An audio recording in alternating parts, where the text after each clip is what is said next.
정말 통장에 200만 원밖에 안 남았던 때도 있었어요. 그래서 월급을 줄 돈도 없고 막 이랬는데 잃을 게 없었어요. 7년 후 절했던 회사의 기업 가치 무려 3조 1천억 원. 지금은 이름만 들으면 다 아는 기업의 CEO.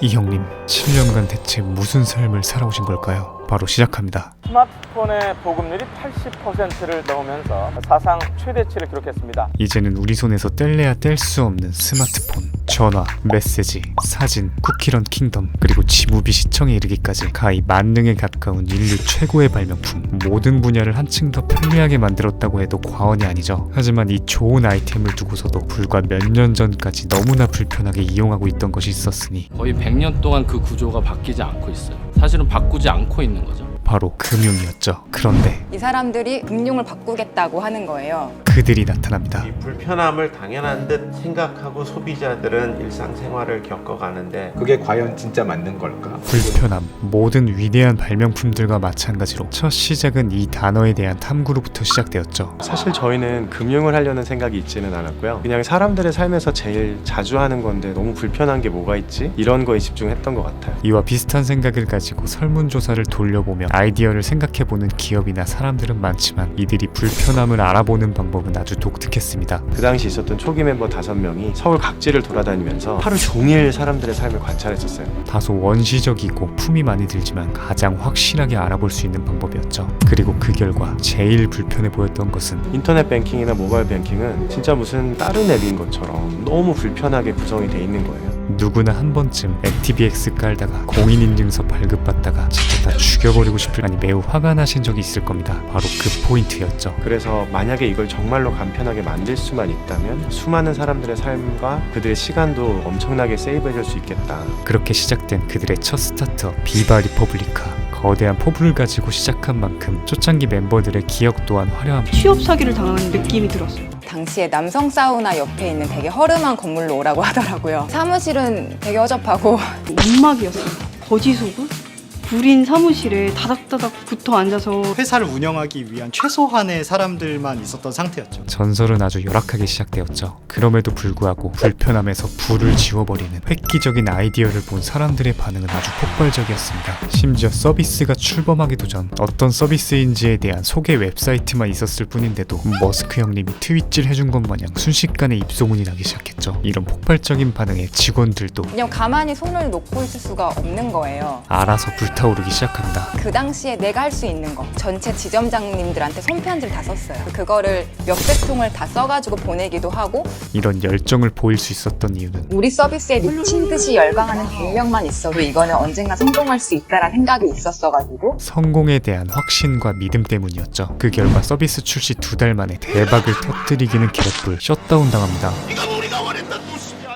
감독 당국의 어떤 지시에 의해서 서비스가 2달 만에 셧다운된 적이 있어요. 사람들도 좋아하고 사고도 난 적이 없고 결국에는 사회적으로도 꼭 필요한 서비스인 것 같은데 왜 이게 이렇게 돼야 되나. 그렇게 됐던 이유는 그 아이디어까지는 좋다고 생각을 했어요. 근데 작은 스타트업한테 열어줄 것 같지가 않았다. 결국 선입견 때문이었죠. 금융 라이센스도 없는 사람들이 금융을 뭘 안다고 간편하게 만든다는 거지? 이런 시선이었던 것 같아요. 이런 편견은 금융당국의 규제뿐만 아니라 너가 얼마나 무모하고 말도 안 되는 서비스를 만들려고 하는지 아냐? 한 번도 그걸 성공한 사람이 없어. 너도 빨리 포기해. 은행 영업에 있어서도 항상 입국컷당하기 일쑤였습니다. 그런 얘기를 들을수록 무기가 생겼고요. 그게 아니라는 걸 보여주지. 내가 그게 아닌 거를 성공하는 대한민국의 첫 번째 사례가 돼줄 거야. 그리고 1년 뒤 그에게 첫 번째 기회가 찾아오죠. 바로 2015년 부처 업무 보고. 이것이 일생일대의 기회였던 이유는 이해관계자들이 사실 모두가 모여 있었습니다. 국무위원 100명 그리고 당시 대통령 앞에서 그들이 가지고 있는 비전에 대해 이야기할 수 있는 천재이루의 자리였기 때문입니다. 저희가 이 자리를 통해서 꼭 말씀드리고 싶었던 것은 은행 등의 금융기관의 태도가 정말 너무도 보수적이라는 점입니다. 핀테크는 기본적으로 기존 금융업의 새로운 혁신을 통해서 부가가치를 많이 창출할 수 있는 그런 윈윈 비즈니스인 만큼 은행들도 전향적인 입장을 가질 수 있도록 좀 독려를 해주셨으면 좋겠습니다. 이상입니다. 존나 카리스마 있어. 고위공직자 분 중에서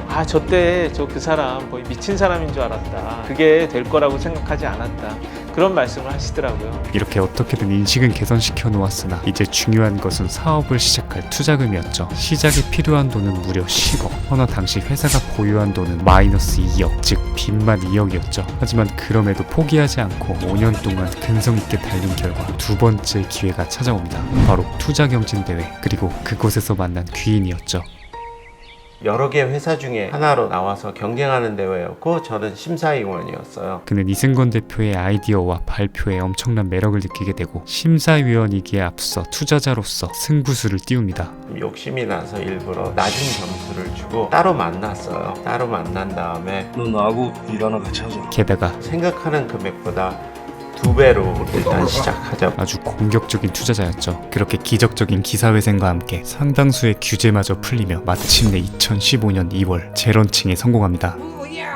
그 후 어마어마한 속도로 성장한 이 기업의 특급 영업 비밀은 바로 이들만의 사내 문화였죠. 첫 번째는 전사 위클리 미팅. 요번까지는 해야 될 것 같은데 그런 경우에 대해서 비토할 수 있는 권한이 있어야 될 것 같다라는. 프로그래머, 디자인팀, 영업팀 어느 하나 가릴 것 없이 말 그대로 전사 모든 직원들이 모여 매주 회의를 진행합니다. 그 듀데이신과 뭔가를 맞추기 위해서 허접한 프로세스를 그대로 지켜야 된다는 거 자체에 비토합니다. 무늬만 회의가 아닌 마치 내일 퇴사하는 사람처럼 그 누구의 눈치도 보지 않고 프리하게 발언하는 진짜 회의였죠. 정책이 진행되는 게 저는 아무리 생각해도 좀 너무 섣부르지 않나라는 느낌이 들거든요. 대표의 생각에 적극적으로 반대 의견을 말하는 직원들의 반응에 오늘 너무 좋다. 마저 취향을 드러내 오히려 좋아하는 소통왕 CEO. 이 전사회의의 목적은 why, 즉 왜 이 일을 하는가에 대한 이유 제시, 그리고 그것이 불합리하다면 거부할 수 있는 거부권이었죠. 예전에는 솔직히 막 내가 원하지도 않고 팀원들이 다 원하지도 않는데 기획자 한 명만 야, 이거 해야 돼 해서 하는 일이 있었거든요. 그냥 시키니까 억지로 하는 일과 되게 부끄러운 얘기지만 잘 안 되길 바랬던 적도 있거든요.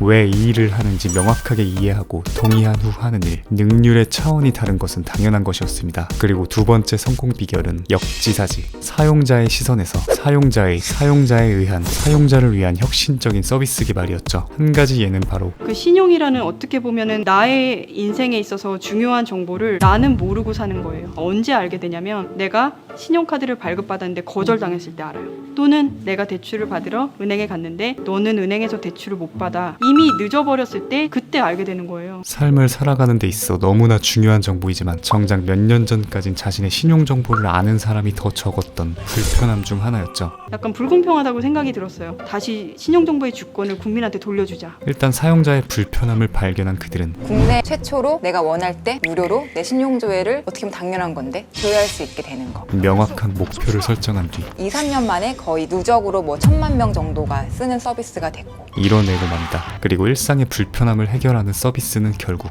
1등급 사용자가 최근에 100만 명이 늘어났어요. 사회의 선순환으로 나타나게 되죠. 사상 처음으로 모든 국민에게 나눠준 1차 재난지원금. 아예 신청조차 하지 않은 가구가 모두 58만 가구에 이릅니다. 한번 그들의 사냥감으로 포착되면 그거 편하게 빠르게 만드는 거에만 집중을 해가지고 거의 뭐 반나절 만에 서비스를 만들었던 적이 있죠. 결과적으로도 엄청 잘 됐고요. 순식간에 해치운다. 이런 미친 능률과 속도를 보일 수 있는 근본적 이유는 이게 진짜 오늘 당장 만들어서 내일 나가야 된다라는 거에 대해서 명확하게 공감이 되긴 했거든요. 아까 나왔던 Y에 대한 명확한 이해, 그리고 어떤 규칙보다도 자유를 우선시하는 이런 문화 속에서 자연스럽게 깜짝 놀랄 만한 성과들이 많이 나오게 되는데요. 높은 자유도였죠. 힘들 때는 너무너무 힘든데 짜릿할 때 너무 재밌거든요. 짜릿할 때 뽕을 맞은 경험이 있으니까 마약 신고는 국번 없이 1,300.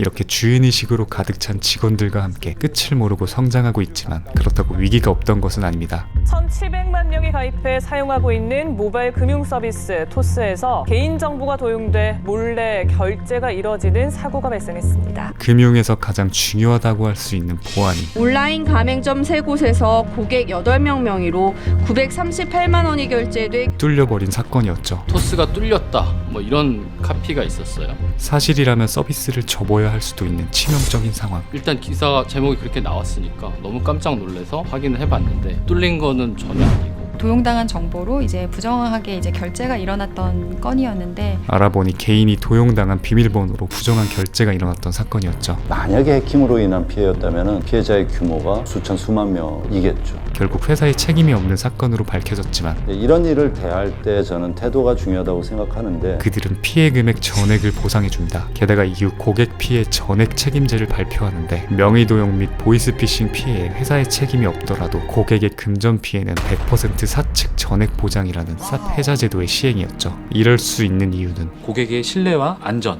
이런 것들을 충족하는 동시에 사용자의 가치를 전달하는 그 솔루션을 만들어내는 것이 진정한 핀테크라고 생각을 하거든요. 그들이 추구하는 가치에서 비롯됩니다. Why do we false? So that we can learn to pick ourselves up. 넘어질수록 점점 단단해지는 이 기업. 누가 더 편리한가? 그걸로 결정될 거라고 생각합니다. 언제나 편함을 추구하는 이 기업. 작은 삶의 변화라고 하더라도 그것을 대한민국 국민 전체의 삶을 바꾸는 데 집중하고 있어요. 일상의 작은 변화들에 주목하는 이 기업. 그거를 이제 바꿨다라기보다는 바꾸고 있는 중이고 항상 ING인 이 기업. 핀테크는 이제 시작인 것 같아요. 이 기업의 이름은 Keep dreaming higher.